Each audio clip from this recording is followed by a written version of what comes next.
Fala galera, tudo bem? Aqui é o Christian Firmino e o vídeo de hoje é novamente sobre VBA, certo?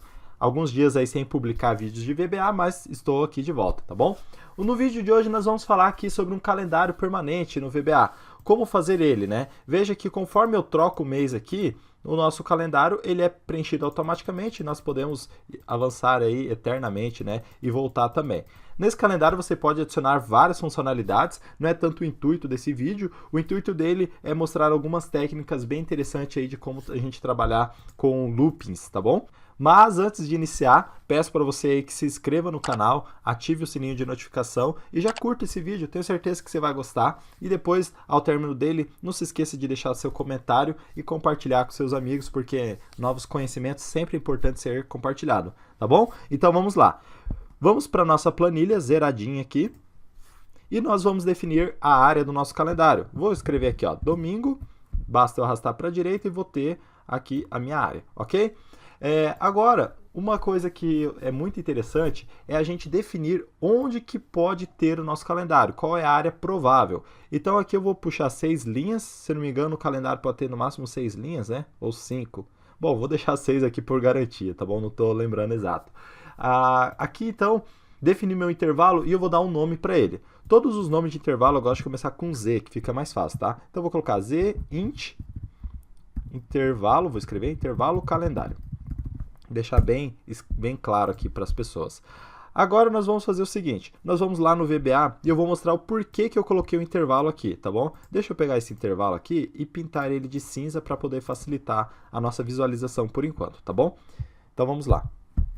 Aqui no VBA eu vou colocar então uma subteste só para mostrar como que fica prático o intervalo nomeado. Então eu vou fazer aqui uma iteração for each e eu vou colocar agora o nome do meu intervalo. Deixa eu pegar aqui o nome do meu intervalo, aqui, copiar ele e eu colo aqui. Veja só que eu não preciso ficar colocando next. Veja que eu não preciso colocar aqui um monte de parâmetros, né? Basta eu colocar então, fazer um for each, que o for each ele vai fazer uma iteração dentro de um determinado objeto. Então i vai ser então a minha célula, né? Minha célula que vai variando dentro do meu intervalo. Então deixa eu colocar aqui, por exemplo, que ele vai ser, vou colocar que ele vai receber o número da linha, tá bom? E value vai ser igual a i row mais e column, que vai ser a somatória da linha com a coluna, tá bom? Ok? Ó, executei o código, veja só, 7, né? Que aqui, ó, 5 mais 2, 8, 5 mais 3 e por aí vai. Então, rapidamente, ele faz essa iteração em todos os elementos do meu campo. Deixa eu voltar aqui, eu vou fazer, na verdade, aqui um i igual a 0. Não, vou colocar i igual a 1. E eu vou colocar, não, deixa eu trocar, não pode ser i. Eu vou colocar j. j igual a 1. E aqui o iValue vai receber o valor de j. E vocês vão ver o porquê. E agora eu vou colocar aqui, ó, j igual a j mais 1. Quando eu executo, veja só, ele está aqui, ó, ele foi executando, né, um por um. Perceba que ele pega da primeira célula do nosso intervalo, ele vai percorrendo para a direita, até a última coluna. Depois ele passa para a próxima linha e ele vai executando assim sucessivamente, tá vendo?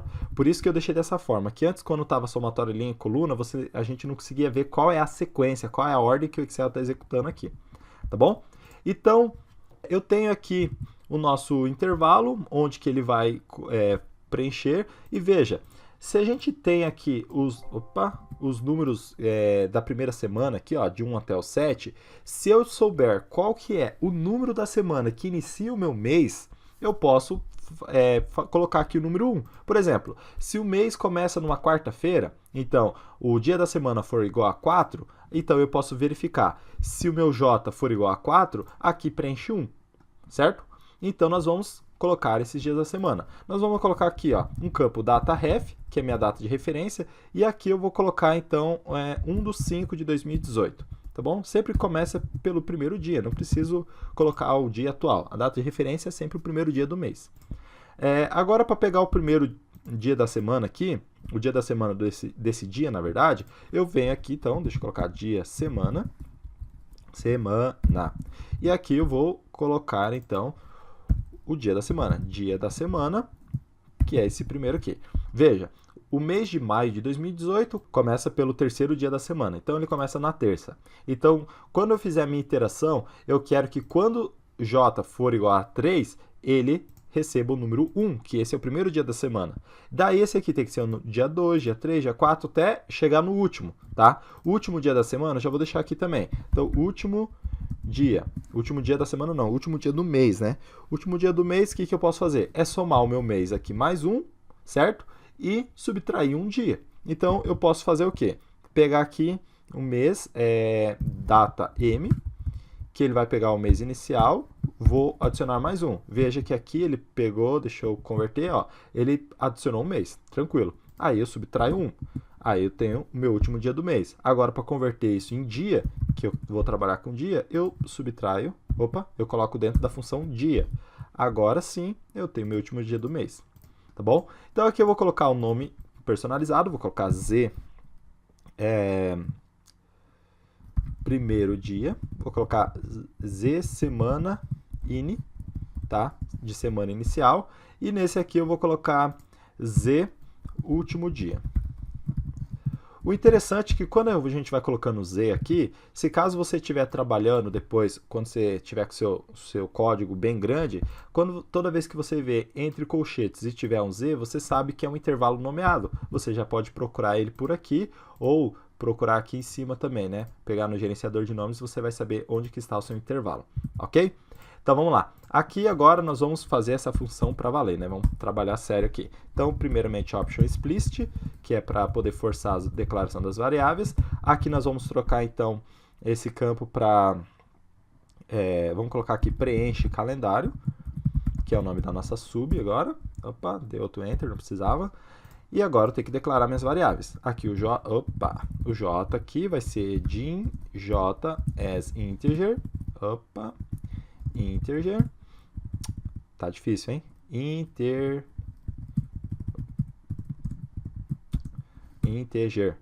Não é integer. Tá. E aqui o o I, na verdade. Deixa eu vir aqui. Deixa eu deixar tudo na mesma linha. Senão fica poluído. As range, que é célula, né? Cada célula é um range, é um intervalo.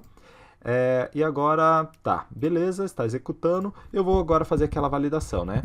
Se o meu J for igual a o dia da semana, né? O dia inicial, que é esse aqui, ele vai colocar, then, ele vai preencher no lugar do iValue, vai ser igual a 1, certo? Deixa eu colocar um endif aqui e eu vou deixar esse aqui sem preencher, tá bom? Ele vai fazer a iteração, beleza? Então veja só. Deixa eu retirando esses espaços aqui para não ficar... Aqui eu gosto de deixar para não ficar poluído. Bom, o que ele vai fazer? Ele vai executar em todo o meu intervalo. Quando o J, né, for igual a Z semana in, ele pega e vai fazer vai colocar o valor 1, tá? Então, se eu executar, vamos lá. Executei, veja, aqui ele puxou o dia primeiro. Certinho, né? Só que o meu calendário ficou com os valores anteriores. Então, eu tenho que limpar primeiro. Então, antes de fazer tudo, ele tem que limpar o intervalo. Então, se eu pegar aqui, ó, esse intervalo, venho aqui, pode colocar aqui mesmo e coloco clear contents, que é para limpar os conteúdos, ok? Então, se eu executar agora, beleza, ele só puxou o primeiro dia, que até agora não teve nada demais. Então, vocês viram que legal utilizar essa técnica aqui, né? Da gente colocar um intervalo nomeado e utilizar o for each. Isso aqui eu acho um recurso muito fantástico. Bom, veja só. Nós vamos preenchendo aqui até chegar no dia 31. Bom, o que nós podemos fazer agora? A partir do momento que a gente tem esse primeiro dia aqui, a gente poderia fazer de uma certa forma a subtração do J, certo? Do J para ele ficar igual o 1, que daí no próximo campo ele vai receber o 2. Então, por exemplo, se eu colocar aqui J é igual a 0, aqui, estou zerando ele, não, igual a 1, se eu colocar J igual a 1, o que vai acontecer? Quando ele passar por aqui, ele vai virar 2. Então, eu posso fazer o seguinte, quando ele passou por aqui, eu posso começar a popular os próximos dias. Mas eu não sei quando ele passou por aqui, certo? Eu não tenho aqui em qual momento que ele passou, eu não tenho como eu identificar isso. Então, o que eu vou fazer? Eu vou pegar mais uma variável, eu vou colocar aqui validador, ele vai ser um booleano, certo? E esse validador ele vai começar como falso, tá? O validador vai começar como falso. Então ele vai fazer o seguinte, ó.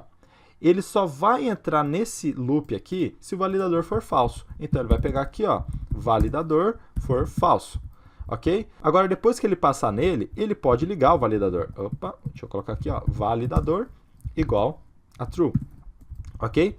E aí o que acontece? Veja só. Ele vai passar aqui e ele vai ligar esse validador.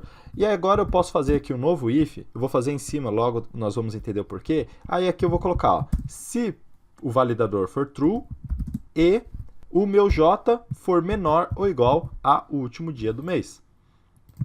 Aí ele entra nesse ciclo aqui, tá bom? End if. Daí ele vai entrar nesse ciclo. Esse ciclo aqui, então, vai receber o quê? O iValue.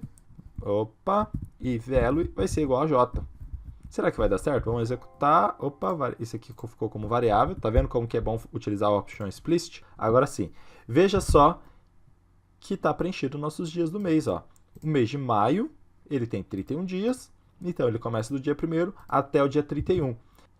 Agora, o seguinte, esse validador aqui, na verdade, esse fluxo aqui do if, eu coloquei ele aqui em cima, porque antes desse vídeo eu tinha feito um outro código, né? A primeira vez, na verdade, que eu fiz esse código, ele precisava vir em cima. Só que esse código eu acabei de alterar, quando eu fiz esse j igual a 1 aqui, eu mudei 100% a forma que era o código anterior. Então, de um código que eu já tinha que não era grande, que é esse aqui, ó, esse código não era grande, eu fiz um monte de alterações e o código ficou menor ainda. Então isso aqui que é legal, conforme a gente vai fazendo, a gente vai ter novas ideias, tá bom? Então é indiferente se ele ficar aqui em cima ou ficar aqui embaixo, tá bom? Então, se quiser fazer ele aqui embaixo, ó, executar, ele vai dar na mesma, tá bom? Então não tem assim a lógica, por que ficou em cima, tá? Então foi só uma questão aqui de, sei lá, de posição que eu utilizei, tá bom? Então vamos lá. Bom, agora nós temos o nosso mês, ele puxou certinho. Bom, agora eu vou fazer o seguinte, eu vou colocar aqui o nosso dia, né, esse nosso intervalo aqui, e deixa eu até mesclar aqui, e eu vou deixar ele da mesma forma que estava o outro, que é o mês inteiro e o ano. Então, para fazer isso, eu vou utilizar a função texto, tá? Vou pegar a função texto, e aqui eu quero formatar mês por extenso, então são 4 M's. E o ano, vou colocar um espaço aqui, e o ano em 4 dígitos. Então eu coloco 4A. Agora ele ficou aqui, ó, maio de 2018. Deixa eu mudar essa fonte, eu não gosto dessa fonte. Na verdade, eu vou mudar tudo para Open Sans. Aí, beleza. Agora eu vou aumentar ele, deixar negrito. Aumentei, olha só que legal. Já está parecendo um pouco outro calendário. Vou colocar um azulzinho bem escuro aqui. E o branco de fundo. Beleza. Tá aqui nosso calendário. Podemos formatar aqui, não é nada demais, né? O domingo aqui fica vermelho. Vermelho. Vamos deixar tudo negrito, essas fontes aqui. E nós vamos colocar aqui no cabeçalho, vamos deixar o mesmo padrão do outro. Centralizar. Centralizar os números também. Centralizar tudo. E tá bom, né? Bom, agora nós vamos ter que fazer aqueles botãozinhos, né? Que clica para um lado, vai para o mês, clica para o outro, volta. Então, para fazer isso, eu vou fazer uma autoforma. Vou pegar aqui um triângulo mesmo. Deixa eu tirar aqui o contorno dele. Tiro o contorno. Vou deixar uma sombra nele. E vou inverter ele aqui. E não tá, nossa, que Brastemp aqui. Bom, utilizei o Ctrl Shift aqui, ó, para facilitar, ó, para ele ficar mais alinhadinho. Uso o Ctrl, utilizo o Shift aqui para ir diminuindo. Bom, beleza. Aqui está um que vai. Agora deixa eu copiar e colar e agora tem o mês que volta. Tá? Não vai ficar muito alinhadinho aqui, tá bom? Que esse não é nem tanto o intuito do vídeo. Só para não ficar tão feio assim, né? E o pessoal se assustar aí. Deixa eu tirar as linhas de grátis, que eu não gosto também.